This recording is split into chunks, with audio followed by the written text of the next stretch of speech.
صل على سيدنا محمد يا رب صل وسلم. بسم اللہ الرحمن الرحیم. سورہ انعام کا رکوع نمبر 20 یعنی آخری رکوع اور 8ویں پارے کا رکوع نمبر 7 یہ چل رہا تھا. اس کا ترجمہ آدھا ہوا تھا اس رکوع کا. اب یہاں سے من جاء بالحسنہ یہاں سے میں اس کا ترجمہ مختصر گرامر کے ساتھ شروع کرتا ہوں اور پھر انشاءاللہ آج کے ایپیسوڈ میں سورہ انعام کے اس آخری رکوع کی تفسیر پیش ہوگی. بسم اللہ الرحمن الرحیم. من جاء بالحسنتی جو بھی لائے گا ایک نیکی. یہ عربی میں جو تا لگتی ہے نا گول تا یہ بعض دفعہ وحدت کو بیان کرنے کے لیے ہوتی ہے یعنی ایک یوں بیان کرنے کے لیے ہوتی ہے یہ چیز ایک ہے. تو من جاء بالحسنتی جو شخص بھی لائے گا ایک نیکی فلہ تو ہے اس شخص کے لیے عشر امثالہا اس نیکی کی مثل 10 یعنی جو ایک نیکی کرے گا تو اللہ کے ہاں اس کا شمار 10 نیکیوں کے برابر ہوگا. ومن جاء بالسیئۃ اور جو لائے گا ایک گناہ. یہ لائے گا ترجمہ میں کیوں کر رہا ہوں.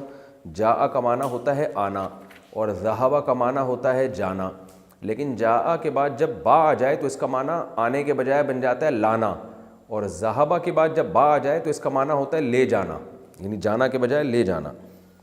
ومن جاء بالسیئۃ اور جو لائے گا ایک گناہ فلا یجزا تو نہیں بدلہ دیا جائے گا اس کو الا مثلہا مگر اسی کے مثل یعنی ایک گناہ ایک ہی گناہ لکھا جائے گا اس کو اتنا ہی بدلہ دیا جائے گا. وہم لا یظلمون اور ان پر ظلم نہیں کیا جائے گا. قل اے نبی ان سے کہہ دیجئے اننی بے شک میں ہدانی مجھے ہدایت دی ہے ربی میرے رب نے الی صراط مستقیم ایک سیدھے راستے کی طرف. وہ سیدھا راستہ کیا ہے. دینن وہ ایک دین ہے قیمن بالکل سیدھا مضبوط. مضبوط کا معنی جس کی بیس بڑی مضبوط ہے دلائل کی بیس پہ وہ قائم ہے وہ ہوائی باتوں پہ یا جاہلیت کے رسومات پہ نہیں ہے. تو اس لحاظ سے اس کو قیمن کہا. قائم ہونے سے یہ قائم ہونا کھڑا ہونا نا کوئی چیز مضبوطی سے محکم ہے مضبوط ہے اپنے بنیادوں پہ کھڑی ہوئی ہے وہ. ملت ابراہیم اور وہ کون سا دین ہے. ابراہیم کی ملت ہے. حنیفاً حنیف کا معنی تمام باطل چیزوں سے ہٹتے ہوئے یعنی میرے رب نے میری رہنمائی کی ہے ایک سیدھے راستے کی طرف. وہ سیدھا راستہ ایک ایسا دین ہے جو مضبوط بیس پہ قائم ہے جس کا نام ملت ابراہیم ہے اور وہ دین تمام باطل ادیان سے جدا ہے ان سے ہٹ کے سیدھے راستے کی طرف جا رہا ہے ان کی طرف مائل نہیں ہوتا وہ. وما کان من المشرکین اور ابراہیم مشرکین میں سے نہیں تھے. قل اے نبی ان سے کہہ دیجئے ان صلاتی بے شک میری نماز ونسکی اور میری تمام عبادتیں. نسک قربانی کو بھی کہا جاتا ہے حج کے ارکان کو بھی کہا جاتا ہے اور مطلق کوئی بھی چیز جو عبادت کے طور پہ کی جائے. عبادت کا مفہوم میں پہلے کئی بار بیان کر چکا ہوں. تو یہاں اس کا مفہوم مفسرین زیادہ تر عبادت کے معنی میں کرتے ہیں کہ ایک نماز جیسی عبادت اور کامن جو بھی عبادتیں ہیں وہ میری عبادتیں. ومحیایا اور میری حیات یعنی میری زندگی. ومماتی اور میری موت. للہ رب العالمین یہ تمام چیزیں ہیں اللہ کے لیے جو تمام جہانوں کا پالنے والا ہے. لا شریک لہ اس کا کوئی شریک نہیں ہے. وبذالک امرت اور اسی بات کا مجھے حکم دیا گیا. وَأَنَا أَوَّلُ الْمُسْلِمِينَ اور میں فرمانبردار بننے والوں میں سب سے پہلا ہوں. قل کہہ دیجئے اغیر اللہ ابغی ربا کیا اللہ کے علاوہ میں تلاش کروں کسی کو رب. وَهُوَ رَبُّ كُلِّ شَيْءٍ حالانکہ وہ ہر چیز کا پالنے والا ہے. وَلَا تَكْسِبُ كُلُّ نَفْسٍ اور نہیں کمائے گا ہر نفس الا علیہا مگر اپنے خلاف. جو آدمی برائی کر رہا ہے وہ اپنے ہی خلاف کر رہا ہے. وَلَا تَزِرُ اور نہیں بوجھ اٹھائے گا. وزر کہتے ہیں بوجھ کو. وزر یزیر اصل میں تھا وزر یوزیر بوجھ اٹھانا. اور نہیں اٹھائے گا وازرتن کوئی بوجھ اٹھانے والا. یہاں والی اس لیے کہ نفس مراد ہے نا. نفس کا لفظ مؤنث ہے عربی میں یعنی نفس وازرتن کوئی بوجھ اٹھانے والا بوجھ نہیں اٹھائے گا. وزر اخرى یعنی وزرا نفس اخرى، کسی دوسرے نفس کا بوجھ، یعنی کوئی بھی کسی دوسرے کا بوجھ نہیں اٹھائے گا. ثم الی ربکم، پھر تمہارے رب کی طرف، مرجعکم، تمہارا لوٹنا ہے، فینبئکم، پھر وہ رب تمہیں خبر دے گا، بما کنتم فیہ تختلفون، ان چیزوں کی جس میں تم اختلاف کیا کرتے تھے، ان کی حقیقت تمہارے سامنے کھول دے گا. وَهُوَ الَّذِي جَعَلَكُمْ، اور اللہ وہ ذات ہے جس نے بنایا تمہیں، خلائف الارض، زمین کا خلیفہ. خلیفہ کی جمع خلائف آتا ہے، یعنی زمین کا جانشین اس نے تمہیں بنایا ہے زمین میں. وَرَفَعَ بَعْضَكُمْ فَوْقَ بَعْضٍ، اور اس نے بلند کیا ہے تم میں سے بعض کو بعض کے اوپر، یعنی بعض کو بعض کے اوپر درجات دیے اس نے، درجات کے اعتبار سے، یعنی بعض کو بعض پر اس نے فضیلت دی درجوں کے اعتبار سے. لیبلوکم، تاکہ وہ تمہیں آزمائے، فی ما، ان نعمتوں میں، آتاکم، جو نعمتیں اس نے تمہیں دی ہیں. ان ربک، بے شک تیرا رب، سریع العقاب، بہت جلد عذاب دینے والا ہے. وَإِنَّهُ، اور بے شک وہ رب، لغفور الرحیم، بہت زیادہ مغفرت کرنے والا اور رحم کرنے والا ہے. یہ جی سورہ انعام کے آخری رکوع کا لفظی ترجمہ ہوا. اب ہم اس کی تفسیر کی طرف چلتے ہیں. چونکہ سورہ انعام میں شروع ہی توحید کے مضمون سے ہوئی، اللہ کی بڑائی، کبریائی، الحمدللہ الذی جعل خلق السماوات والارض وجعل الظلمات والنور ثم الذین کفروا بربہم یعدلون، یہاں سے سورہ شروع ہوئی تھی کہ اللہ نے آسمان و زمینوں کو بنایا اور کافر لوگ اسی کے ساتھ دوسروں کو شریک ٹھہرانے لگتے ہیں. تو سورت کا اختتام بھی اسی مضمون پہ ہو رہا ہے، اس کا خلاصہ پیش کیا جا رہا ہے کہ اسلام کے علاوہ آپ کو جتنے کانسیپٹ نظر آئیں گے وہ کسی ایک نظریے پہ قائم نہیں ہیں، ان کی درجنوں آراء ہیں، درجنوں نظریات ہیں، درجنوں رسومات ہیں. آپ دیکھ لیں آج بھی ہندوؤں میں دیکھ لیں کہ ایک بھگوان نہیں، سینکڑوں بھگوان ہیں، ٹوٹتے چلے گئے ہیں، ٹوٹتے، کیونکہ بیس ہی جب کسی چیز کی مضبوط نہیں ہوتی تو پھر اس میں اختلاف لامحدود ہوتا ہے. تو مشرکین کے بھی درجنوں نظریات تھے، کوئی ایک دین نہیں تھا جس کو سب فالو کر رہے ہوں، اس ایک دین میں بھی درجنوں دین تھے. تو قرآن یہاں ان کی برائی بیان کر رہا ہے. ان الذین فرقوا دینہم، جنہوں نے اپنے دین کو ٹکڑے کر دیا، یعنی جو اصل دین تھا جس پہ چلنے کا ان کو حکم تھا، وہ اصل دین تھا ملت ابراہیم، ابراہیم کی ملت کو فالو کرنا ہے، جس کی بیسک تعلیمات کیا تھیں؟ اس کائنات کو بنانے والا ایک، اس کے ساتھ کوئی عبادت کے شریک نہیں، اپنی طرف سے چیزوں کو نہ حلال کرنا ہے نہ حرام کرنا ہے، کچھ رسومات ایسی نہیں ہے جن رسومات کو تم فالو کرو گے تو اللہ تم سے راضی ہو جائے گا، بلکہ اللہ کن چیزوں سے راضی ہوتا ہے پچھلے رکوع میں بتایا. وہ تو کہتا ہے شرک نہیں کرو، وہ تو کہتا ہے والدین سے اچھا سلوک کرو، کرنے کے کام یہ ہیں، یتیموں کا مال نہ کھاؤ، ٹھیک ہے نا، معاہدوں کی خلاف ورزی نہ کرو، بات ہمیشہ عدل و انصاف کی کرو، وہ تو ان چیزوں سے خوش ہوتا ہے. لیکن اللہ فرماتے ہیں اصل دین کو سے انہوں نے انحراف کیا، اس کو جدا کر دیا اپنے عمل سے. وہ جدا کیا کیا؟ مشرکین کی درجنوں جماعتیں بن گئیں. وَكَانُوا شِيَعًا، اور وہ پھر مختلف گروہوں میں بٹ گئے.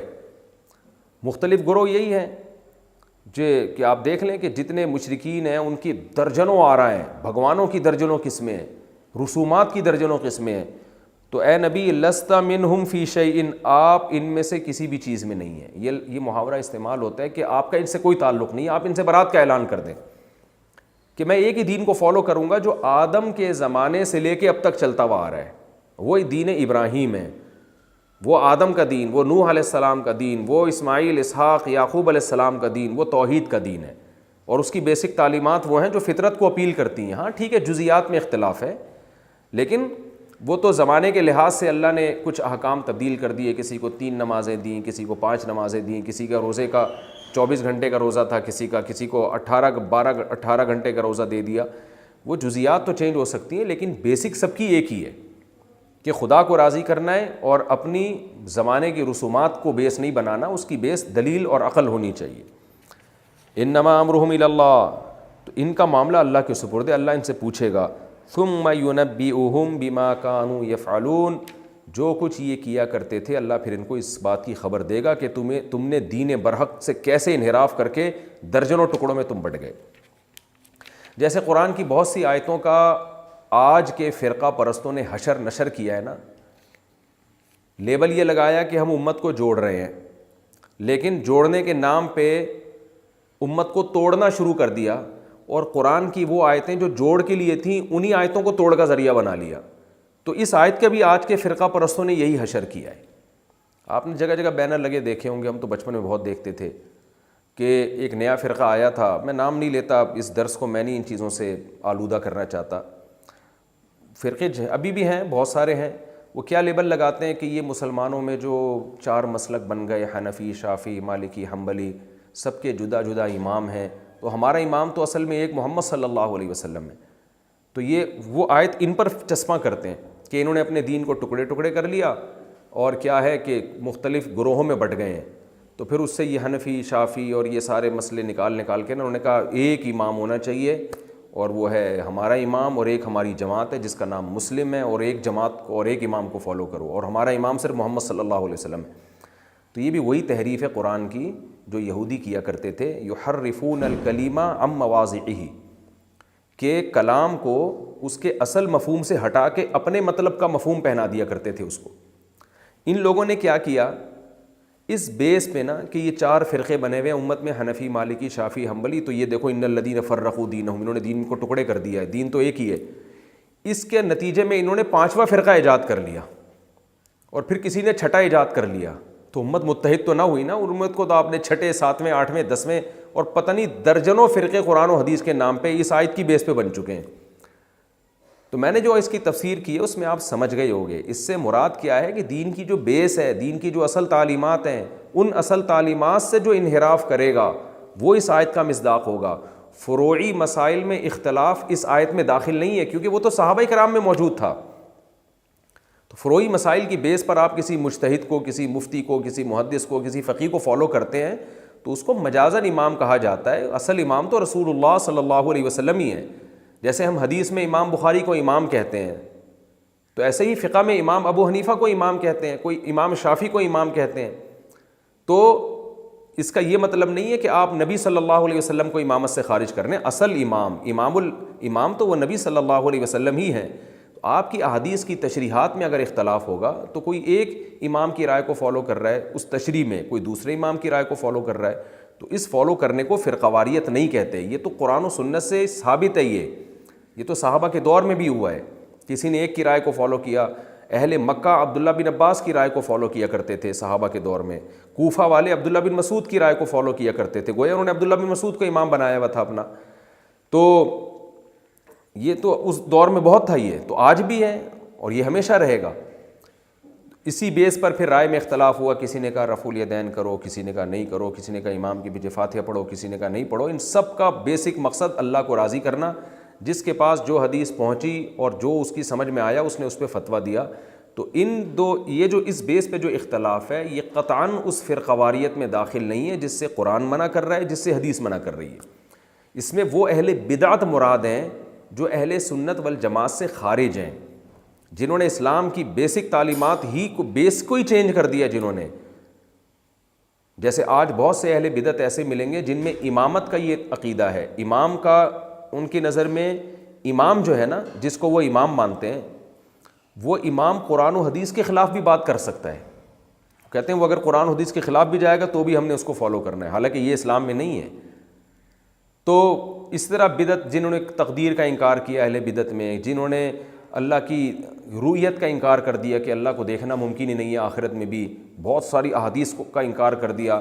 حضرت علی کے دور میں کچھ خوارج وجود میں آئے تھے جنہوں نے حضرت علی کی خلافت کا انکار کر دیا قرآن کی آیت کا بہانہ بنا کے, حالانکہ خلافت اور حکومت تو یہ تو قرآن و سنت سے ثابت ہے.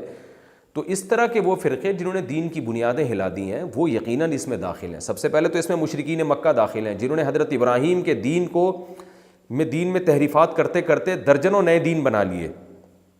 ابراہیم علیہ السلام کے دین کی تو بیس ہی توحید پر تھی. مشرکین مکہ کے دین کی بیس توحید نہیں بلکہ اس کی بیس ہی شرک پر تھی, تو جڑ سے ہی ختم ہو گئے. تو سب سے پہلے اس میں مشرکین مکہ داخل ہیں. پھر اسلام میں پیدا ہونے والے وہ 72 فرقے ہیں جن میں نبی صلی اللہ علیہ وسلم نے فرمایا کہ 72 کے 72 جہنم میں اور ایک فرقہ جنت میں جائے گا. وہ فرقہ کون سا ہوگا؟ آپ صلی اللہ علیہ وسلم نے فرمایا ما انا علیہ و اصحابی, جس پر میں اور میرے صحابہ تھے. تو اس میں بتا دیا کہ بیس تمہاری قرآن و سنت اور صحابہ ہونی چاہیے. تو چاروں اماموں کی بیس, امام ابو حنیفہ, امام مالک, امام شافعی, احمد بن حنبل رحمہم اللہ تعالی, ان کی بیس قرآن حدیث اور صحابہ ہی تھے. یہی وجہ ہے کہ مخالفین بھی ان کو گمراہ نہیں کہتے. تو جب ان چاروں اماموں کو پوری امت گمراہ نہیں مانتی بلکہ چاروں کو یہ مانتی ہے کہ یہ قرآن حدیث اور صحابہ کو مانتے تھے اور انہی 3 بنیادوں پر انہوں نے آگے فتویٰ دیا ہے، تو آپ بتائیے کہ ان کو فالو کرنے والے پھر گمراہ کیسے ہو گئے؟ اہل حق کو فالو کرنے والا اہل حق کہلاتا ہے، گمراہ کو فالو کرنے والا گمراہ کہلاتا ہے. تو اس لیے اس آیت کا جو فروعی اختلاف امت میں پیدا ہوئے ہیں اس اختلاف سے کوئی تعلق نہیں ہے، بلکہ اس آیت کو اس پہ چشمہ کر کے نیا فرقہ بنا دیا اگر آپ نے، تو پھر آپ پر یہ آیتیں فٹ آئیں گی. جیسے بعض لوگ، ایک صاحب میرے پاس آئے کہنے لگے کہ یہ اتنے سارے فرقے بن گئے ہیں تو یہ تو قرآن و سنت کے خلاف ہیں. تو میں نے کہا آپ نے ایک 5واں بنا لیا ہے، اور 5واں ایسا بنایا ہے جس کا 1400 سال سے کوئی ثبوت ہی نہیں ملتا، 15ویں صدی میں وہ فرقہ پیدا ہو رہا ہے. تو آپ تو 5واں بنا رہے ہیں، اور کمال یہ کہ 5واں پھر 2 حصوں میں ڈیوائیڈ ہو گیا، وہ بھی پارٹ 1 اور پارٹ 2 بن گیا. تو نبی صلی اللہ علیہ وسلم نے فرمایا میری امت گمراہی پہ کبھی بھی جمع نہیں ہو سکتی. تو آپ کو علماء اگر صدیوں تک ملیں گے تو انہی 4 مکاتب فکر ہی کے ملیں گے. کچھ حنفیہ ہیں، کچھ مالکیہ ہیں، کچھ شوافع ہیں، کچھ حنابلہ ہیں، اور چاروں کی بیس قرآن و سنت ہی پر ہے. اور ان میں اختلافات وہی نوعیت کے ہیں جو صحابہ میں بھی ہوئے تھے. رفع الیدین کا اختلاف، آمین زور سے آہستہ، یہ اختلاف اسلام کے اندر کا اختلاف ہے، یہ اسلام کے باہر کا اختلاف نہیں ہے. تو اس لیے اس پر یہ آیتیں چسپاں کرنا یہ بہت بڑی جہالت اور گمراہی کی بات ہے جو آج کل لوگ کر رہے ہیں، اور اس سے امت میں آگ لگا رہے ہیں. وہ تو فرمایا جنہوں نے دین برحق سے اختلاف کیا اور پھر ٹکڑوں میں بٹ گئے، لست منہم فی شیء، اے نبی آپ کا ان سے کوئی تعلق نہیں ہے. تو رسول اللہ صلی اللہ علیہ وسلم کو بتایا جا رہا. حالانکہ دیکھیں اگر اس سے فروعی اختلاف مراد ہوتا تو فروعی اختلاف تو نبی نے بھی کیا ہے. یعنی اسلام میں جو فروعی مسائل ہیں وہ یہود و نصارہ سے مختلف ہیں. اسلام میں 5 نمازیں ہیں، یہود و نصارہ میں 5 نہیں تھیں، 3 تھیں، 2 تھیں، کسی میں زیادہ 3 کا ثبوت ملتا ہے ہمیں. ان کے رمضان، ان کے روزوں کے مہینے الگ تھے، لیکن پھر بھی اس پورے دین کو، چاہے وہ یہودیوں کا ہو، چاہے وہ عیسائی کا ہو، چاہے وہ اسلام کا ہو، چاہے وہ نوح علیہ السلام کا ہو، قرآن ملت واحدہ کہتا ہے، ایک ہی دین کہتا ہے. تو اس سے پتہ چلا کہ اصل کو دیکھا جائے گا کہ آپ مقصد آپ کا قرآن و سنت کو فالو کرنا ہے یا نہیں ہے، پیغمبر کو فالو کرنا ہے یا نہیں. اگر آپ پیغمبر کو فالو کر رہے ہیں تو پھر اگر آپ کی رائے میں اختلاف ہو بھی جاتا ہے تو وہ پھر بھی وہ اللہ اس کو ایک ہی ملت قرار دیتا ہے، ایک ہی دین قرار دیتا ہے، اس کو ملت ابراہیمی اللہ قرار دیتا ہے. تو اے نبی ان لوگوں سے جنہوں نے دین برحق سے اختلاف کیا، لست منہم فی شیء، آپ کا ان سے کوئی تعلق نہیں ہے. انما امرہم الی اللہ، ان کا معاملہ اللہ کے سپرد ہے. ثم ینبئہم بما کانوا یفعلون، جو کچھ یہ کر رہے ہیں اللہ ان کو اس کی خبر دے گا. من جاء بالحسنہ، اور اللہ نے ایک قاعدہ اصول بیان کیا سورہ انعام کے اختتام پہ کہ اتنی ساری نیکیاں ہم نے بیان کی، یہ کرو یہ ثواب ہے، یہ نہ کرو یہ گناہ ہے. تو اللہ ایک اصول بیان کر رہا ہے ہمیں موٹیویٹ کرنے کے لیے. من جاء بالحسنہ، جو بھی ایک نیکی لے کر آئے گا، فَلَهُ عَشْرُ أَمْثَالِهَا، اس کو 10 گنا زیادہ اجر ملے گا. وَمَنْ جَاءَ بِالسَّيِّئَةِ، اور جو برائی لے کر آئے گا، فَلَا يُجْزَى إِلَّا مِثْلَهَا، تو اسے اسی کے بقدر سزا دی جائے گی. وَهُمْ لَا يُظْلَمُونَ، ان پر زیادتی نہیں کی جائے گی کہ گناہ ایک کریں اور لکھا 10 جائے، ایسا نہیں ہوگا. جتنی سزا اللہ نے اس گناہ کی لکھی ہوئی ہے وہی ملے گی، جبکہ نیکی کی جو سزا لکھی ہوئی ہے اللہ کم سے کم 10 گنا ہر ایک کو دے گا.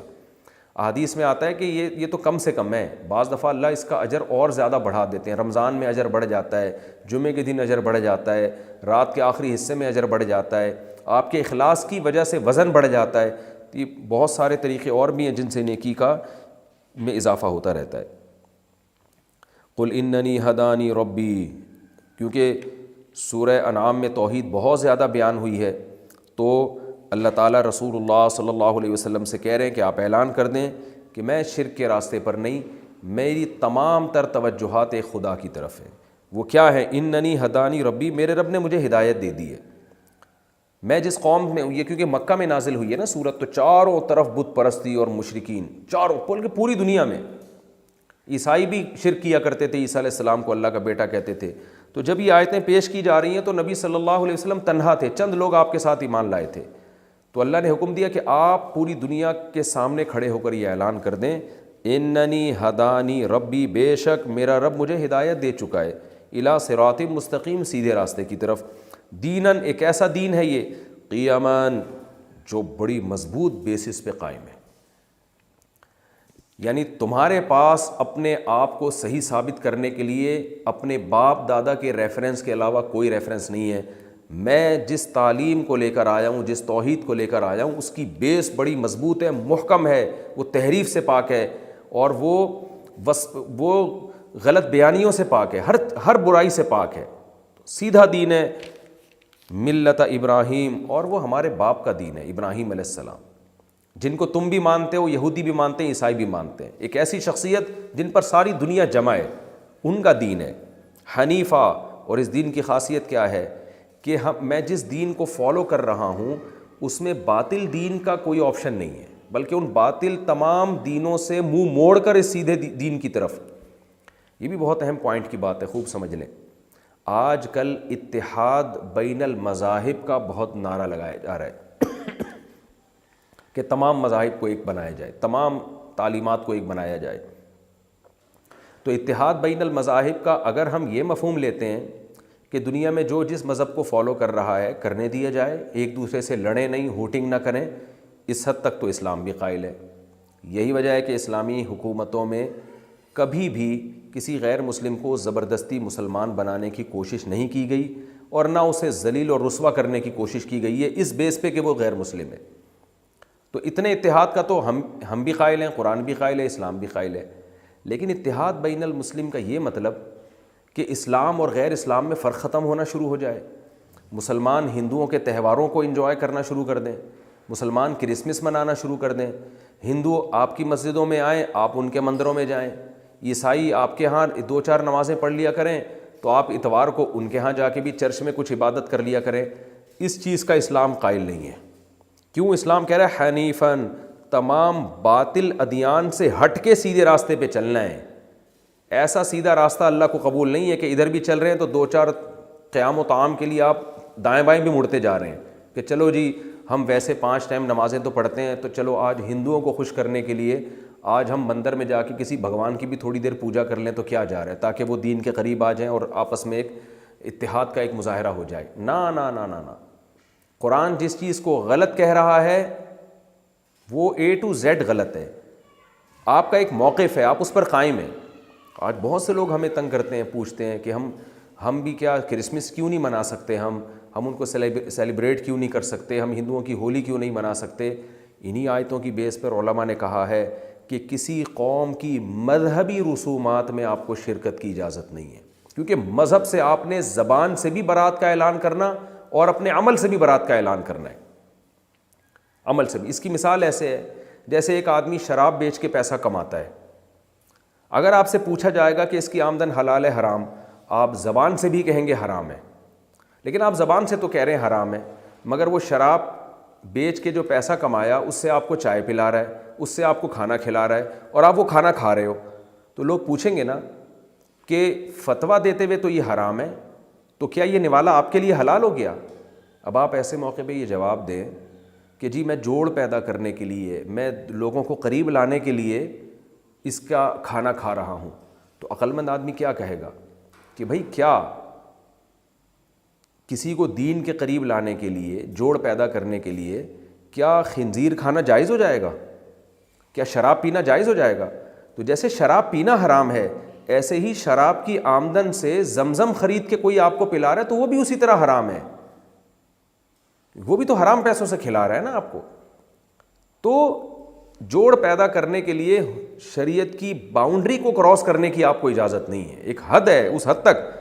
تو کرسمس میں غیر مسلموں کے ساتھ شریک ہو جانا، ہولی میں ہندوؤں کے ساتھ شریک ہو جانا، یا ان کے چرچ جا کے عبادت کرنا، یا آپ ہندوؤں کے مندر جا کے عبادت کرنا شروع کر دیں، یہ شریعت میں اجازت نہیں ہے. کیونکہ آپ جب ان کے مذہب سے براعت کا اعلان کرتے ہیں، میں بری الذمہ ہوں، تو پھر زبان سے بھی کرنا ہے، اپنے عمل سے بھی کرنا ہے.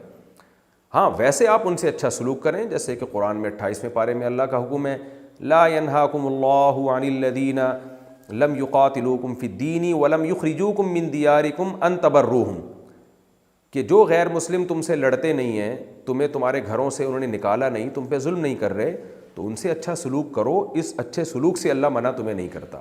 تو اچھا سلوک الگ چیز ہے، غیر مسلم پہ بھی صدقہ کیا جاتا ہے، غیر مسلم پڑوسی ہے اس کو ہدیے دیے جاتے ہیں، اس کی بیمار کی عیادت کی جاتی ہے، اس کا خیال کیا جاتا ہے، یہ سب چیزیں قرآن و سنت سے ثابت ہیں۔ مذہبی رسم میں شرکت کی قطعاً اجازت نہیں۔ مذہب کے معاملے میں ہم نے غیر مسلم کو یہ پیغام دینا ہے کہ ہم تمہارے مذہب کو A to Z غلط سمجھتے ہیں، یہ اپنے عمل سے ہم نے ثابت کرنا ہے، اور ہمیں اسلام پر اتنا اطمینان ہے کہ اسلام کے ہوتے ہوئے ہمیں کسی مذہب کی ضرورت نہیں ہے، کسی مذہب کی ضرورت نہیں ہے۔ اسلام میں اتنا کانفیڈنس ہے، اسلام اپنے آپ کو برحق کہنے میں بہت زیادہ پر اعتماد ہے، 2 اور 2 4 کی طرح اسلام کہتا ہے میں صحیح ہوں۔ اس لیے جہاں بھی آپ دیکھیں نا ملت ابراہیم کا لفظ آیا وہاں حنیفہ کا لفظ بھی آیا ہے، کہ حنیفہ کا مطلب باقی چیزوں سے ہٹنا ہے۔ اس کی ایک اور مثال میں سمجھاؤں کہ ہمارا جو کلمہ ہے نا وہ لا الہ سے شروع ہوتا ہے، الا اللہ بعد میں ہے، لا الہ الا اللہ، اللہ کے سوا کوئی عبادت کے قائل لائق نہیں ہے مگر اللہ ہے، صرف اللہ ہے۔ تو اس میں نفی پہلے ہے، اگر یوں کہہ دیا جاتا کہ اللہ عبادت کے لائق ہے تو اس میں تھوڑا سا وہم ہو سکتا تھا کہ اللہ تو ہے، دوسرے بھی ہیں، دوسروں کی نفی پہلے کی گئی ہے۔ تو یہاں بھی یاد رکھیں اسلام برحق ہے، دوسرے برحق نہیں ہیں، یہ پہلے بولنا پڑے گا آپ کو۔ یہی وجہ ہے کہ جب کوئی غیر مسلم اسلام قبول کرتا ہے تو علماء کہتے ہیں کہ صرف اتنا کافی نہیں ہے کہ وہ یہ کہہ دے کہ میں اسلام قبول کر رہا ہوں، وہ جس مذہب سے پہلے تعلق رکھتا تھا اس کو غلط بھی قرار دے گا کہ میں اس مذہب کو ترک کر رہا ہوں، میں اس مذہب کو چھوڑ رہا ہوں، میں اس کو غلط سمجھتا ہوں۔ جیسے عیسائی اگر اسلام قبول کرتا ہے تو اس سے یہ کہلوایا جاتا ہے کہ میں اس بات کا اعتراف کرتا ہوں کہ عیسیٰ ابن مریم اللہ کے بیٹے نہیں ہیں۔ صرف اتنا کافی نہیں ہے کہ وہ کہہ دے کہ میں مسلمان ہوں، وہ یہ اعلان کرے گا کہ میں مانتا ہوں کہ عیسیٰ علیہ السلام اللہ کے بیٹے نہیں ہیں۔ قادیانی اسلام قبول کرے گا تو صرف اتنا کافی نہیں ہے کہ میں قادیانی ہوں، وہ اقرار کرے گا کہ میں مانتا ہوں کہ نبی آخری نبی ہے رسول اللہ صلی اللہ علیہ وسلم، اور مرزا غلام احمد قادیانی جھوٹا ہے، کذاب ہے، دجال ہے، یہ الفاظ اپنی زبان سے دہرائے گا۔ تو یہ حنیفہ کے لفظ سے علماء نے استدلال کیا ہے کہ آپ کو مسلم ہے تو مسلم ہے، آپ کو اس پہ فخر ہونا چاہیے، آپ کو اس پہ اطمینان ہونا چاہیے، ادروائز آپ کا اسلام اللہ کی نظر میں قبول نہیں ہے۔ تو یہاں بھی قرآن کہہ رہا ہے کہ میں تمام چیزوں سے، کیونکہ مشرکین مکہ آپ پہ زور لگایا کرتے تھے کہ ٹھیک ہے آپ کا ایک دین ہے تو ہمارے دین کو بھی مرج کر لیں، کچھ ہمارا کچھ آپ کا، تو بتایا حنیفاً، یہ بالکل اس سے دستبردار ہوں میں۔ وما کان من المشرکین، اور ابراہیم مشرکین میں سے نہیں تھے۔ قل ان صلاتی ونسکی، اور آپ یہ بھی کہہ دیجئے کہ اے مشرکو تمہاری عبادتیں کبھی اللہ کے لیے ہو رہی ہیں، کبھی بتوں کے لیے ہو رہی ہیں، کبھی قربانی اللہ کے لیے ہو رہی ہے، کبھی بتوں کے لیے ہو رہی ہے، تو میں اعلان کر رہا ہوں ان صلاتی، میری نماز، ونسکی، نسک کا مطلب اگر ہم قربانی سے لیتے ہیں تو بھی ٹھیک ہے، عبادت سے لیتے ہیں تو بھی ٹھیک ہے، میری نماز، میری قربانی یا میری عبادت، ومحیایا، حتیٰ کہ میرا جینا اور میرا مرنا صرف اور صرف اور صرف تمام جہانوں کے پالنے والے کے لیے، رب العالمین کے لیے۔ یہاں 2 چیزیں بیان کی گئی ہیں، ایک کو کہتے ہیں تشریعی اور ایک کو کہتے ہیں تکوینی، تھوڑا گاڑا لفظ ہے لیکن اس کو سمجھیں۔ تکوینی امور کہتے ہیں جو کائنات میں فطرت کے قاعدوں کے مطابق ہو رہے ہیں، سورج کا نکلنا، سورج کا غروب ہونا، بارشوں کا برسنا، اولاد کا پیدا ہونا، یہ تکوینی امور ہیں، یہ شریعت نہیں ہے۔ اور ایک ہوتا ہے تشریعی، نماز کا قائم ہونا، زکوٰۃ کا قائم ہونا، روزہ رکھنا، یہ شریعت کے کہنے سے ہم کر رہے ہیں۔ تو نماز اور عبادت یہ شریعت کے امور ہیں، زندگی اور موت یہ تکوینی امور ہیں، پیدا ہونا اور مرنا، یعنی اس کو آپ یوں کہہ لیں کہ بھئی فطرت کے اصول ہیں یہ۔ تو یہاں بتایا جا رہا ہے کہ میری شریعت ہو یا میرے اوپر جو تکوینی کام ہو رہے ہیں، ان سب میں نے اللہ کو، اپنے آپ کو اللہ کے حوالے کیا ہوا ہے۔ نماز پڑھوں گا تو وہ بھی صرف اللہ کے لیے، عبادت ہوگی صرف اللہ کے لیے، اور جو تکوینی معاملات میرے ساتھ ہو رہے ہیں، یعنی دنیا میں جو کچھ ہو رہا ہے، جن میں سب سے بڑا معاملہ کیا ہے، میری پیدائش اور میرا مرنا، وہ تمام چیزیں بھی میں نے اللہ کے سپرد کی ہوئی ہیں، یعنی میں اللہ کی تقدیر پر راضی ہوں۔ کوئی غم مجھے دے رہا ہے وہ بھی اللہ کی طرف سے، میں مانتا ہوں یہ صرف اللہ کی طرف سے، تو وہ بھی میں نے اللہ کے حوالے کر دیا، اس پہ میں راضی ہوں، جس کو رضا بالقضاء کہتے ہیں۔ تو عبادت بھی اللہ کے لیے، اور تکوینی امور جتنے ہو رہے ہیں وہ بھی اللہ کے لیے، یعنی وہ بھی میں نے اللہ کے سپرد کیے ہوئے ہیں، ان میں بھی میں اللہ کی تقدیر پر راضی ہوں۔ یہ سکون کا بہت بڑا نسخہ ہے، اگر انسان اس سوچ پہ آ جائے نا تو ایک کو فوکس کریں گے تو سکون ملے گا۔ اس مضمون کو قرآن نے دوسری جگہ بھی بیان کیا ہے کہ بھلا ایک شخص جس کے کئی آقا ہوں وہ زیادہ سکون میں ہے. وَرَجُلًا سَلَمًا لِرَجُلٍ، یا وہ جس کا ایک ہی آقا ہو. تو ظاہر ہے جس کا ایک آقا ہو، ایک ہی کو راضی کرنے میں لگا ہو، تمام تصرفات جو بھی دنیا میں ہو رہے ہیں وہ سمجھتا ہو کہ وہ اکیلا کر رہا ہے، تو اس میں انسان کا سکون زیادہ ہے. وَبِلَا شَرِيكَ لَهُ، اور اس کا کوئی شریک نہیں ہے. وَبِذَلِكَ أُمِرْتُ، اسی کا مجھے حکم دیا گیا ہے.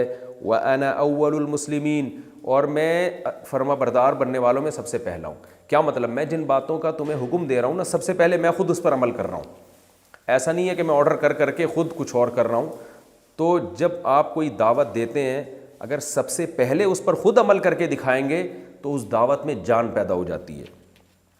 قُلْ أَغَيْرَ اللَّهِ أَبْغِي رَبًّا، اے نبی ان سے کہہ دیجئے کہ کیا میں اللہ کے علاوہ کسی کو رب بناؤں، حالانکہ وہ تو ہر چیز کا رب ہے. جب اس کائنات میں تمام چیزوں کا پالنے والا اللہ ہے، جسے کہ تم بھی مانتے ہو، ان بتوں کا تصرف نہیں ہے، تو پھر انسانوں کا بھی تو اللہ ہی رب ہونا چاہیے نا. انسانوں کا رب مالک کے معنی میں بھی آتا ہے، انسانوں کا پروردگار اور مالک وہ بھی اللہ ہونا چاہیے. ان میں یہ ان کو کیوں شریک کیا ہوا ہے تم نے؟ وَلَا تَكْسِبُ كُلُّ نَفْسٍ إِلَّا عَلَيْهَا. رہا یہ مسئلہ کہ مشرکین یہ بھی کہا کرتے تھے کہ تم ہمارے کہنے پر شرک کر لو تو اگر تمہیں قیامت میں گناہ ملا تو ہم تمہارا بوجھ اٹھا لیں گے. تو اس کا جواب قرآن دے رہا ہے، کوئی بھی نفس جو کچھ کر رہا ہے الا علیہا، اپنے ہی اگینسٹ کر رہا ہے وہ.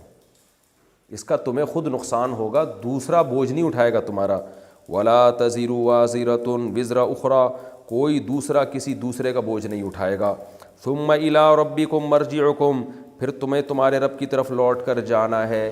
فینبئکم بما کنتم فیہ تختلفون، جن چیزوں میں تم اختلاف کر رہے ہو ان کی تمہیں وہ خبر دے دے گا. یہاں ایک اشکال ہوتا ہے کہ یہاں قرآن کہہ رہا ہے کہ کوئی کسی کا بوجھ نہیں اٹھائے گا، جبکہ سورہ عنکبوت میں اللہ کہتے ہیں وَلَيَحْمِلُنَّ أَثْقَالَهُمْ مَعَ أَثْقَالِهِمْ.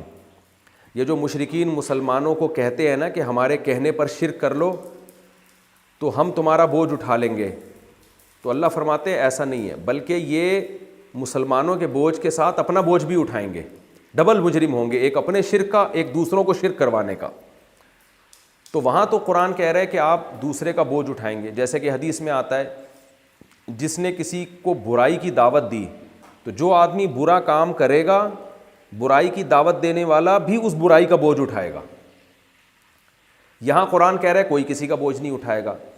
تو خوب سمجھیں، یہاں مطلب یہ ہے کہ دوسرے سے بوجھ اٹھا کے اس کو ہینڈ فری کر دینا، اپنے اوپر بوجھ ڈال دینا، یہ والا بوجھ کوئی نہیں اٹھائے گا. جیسے کہ یہاں مشرکین کہتے تھے کہ تم ہمارے کہنے پر شرک کر لو، ہم تمہارا بوجھ اٹھا لیں گے، یعنی تم فری ہو جاؤ گے، تمہیں خدا کچھ نہیں کہے گا کیونکہ تم نے ہمارے کہنے سے کیا ہوگا نا، ہمارے آرڈر پہ کیا ہوگا تو ہم اٹھا لیں گے. تو یہاں قرآن کہہ رہا ہے ایسا نہیں ہوگا کہ آپ دوسرے کا بوجھ اٹھا کے اپنے اوپر رکھ لیں اور اس کو فری کر دیں. ہاں یہ ضرور ہے، دوسری آیت سے ہمیں پتہ چلتا ہے کہ وہ تو بوجھ اٹھائے گا، تمہارے اوپر بھی ڈبل بوجھ آئے گا. وہ ڈبل بوجھ تمہارا اپنے گناہ کا ہوگا، دوسرے کے گناہ کا نہیں ہوگا. تمہارا اپنا گناہ کیا ہے؟ ایک تو شرک، ایک دوسرے کو شرک کی دعوت دینا. تو یہ دعوت دینے کا بوجھ تمہارا اپنا جرم ہے، یہ تمہیں اٹھانا پڑے گا. تو یعنی دوسرے کے کندھے سے بوجھ اٹھا کے اپنے اوپر رکھ کے دوسرے کو فری کر دینا، یہ والا بوجھ کوئی کسی کا نہیں اٹھائے گا. اپنا ڈبل بوجھ اٹھا لے گا، ایک تو اپنے گناہ کا، ایک دوسرے کو دعوت دینے والے گناہ کا. تو اس طرح یہ ان آیتوں میں تطبیق ہے، تو کوئی تعارض نہیں ہے. وَهُوَ الَّذِي جَعَلَكُمْ خَلَائِفَ الْأَرْضِ، ابھی آخری آیت ہے. اس آیت میں اللہ تعالیٰ تمام انسانیت پر اپنا ایک احسان جتلاتے ہیں کہ دیکھو زمین تمہیں وراثت میں نہیں ملی ہے، زمین تم نے خود نہیں بنائی ہے، تو اس زمین پہ تمہیں اللہ نے جانشین بنایا ہے. جانشین کا مطلب اپنا نائب. زمین کی باغ ڈور انسان کے حوالے کی ہے. اس زمین پر جانور بھی رہا کرتے تھے، جنات بھی رہا کرتے تھے، اور اس زمین پر بہت ساری مخلوقات رہتی تھیں، لیکن اللہ نے انسان کو اشرف المخلوقات بنایا اور اس کے اندر یہ صلاحیت دی ہے کہ زمین کی لگام انسان کے ہاتھ میں پکڑا دی ہے. زمین کو جتنا چاہے کھودتا چلا جاتا ہے، زمین پہ کیا کچھ نہیں کر رہا وہ. تو اللہ فرماتے ہیں یہ تو اللہ نے یہ کام کیا ہے. تو جب اللہ نے یہ کام کیا ہے تو اس نعمت کی تمہیں قدر کرنی ہے اور اللہ کا شکر ادا کرنا ہے. تو دو نعمتوں کا اللہ نے ذکر کیا، ایک تو یہ کہ زمین کا خلیفہ بنا دیا، دوسری نعمت یہ کہ بعض کے درجات کو بلند اور بعض کو کم کر دیا. تو وَهُوَ الَّذِي جَعَلَكُمْ خَلَائِفَ الْأَرْضِ، اللہ وہ ذات ہے جس نے تمہیں زمین میں جانشین بنایا. وَرَفَعَ بَعْضَكُمْ فَوْقَ بَعْضٍ دَرَجَاتٍ، اور تم میں بعض کو بعض پر بلند کر دیا درجوں کے اعتبار سے۔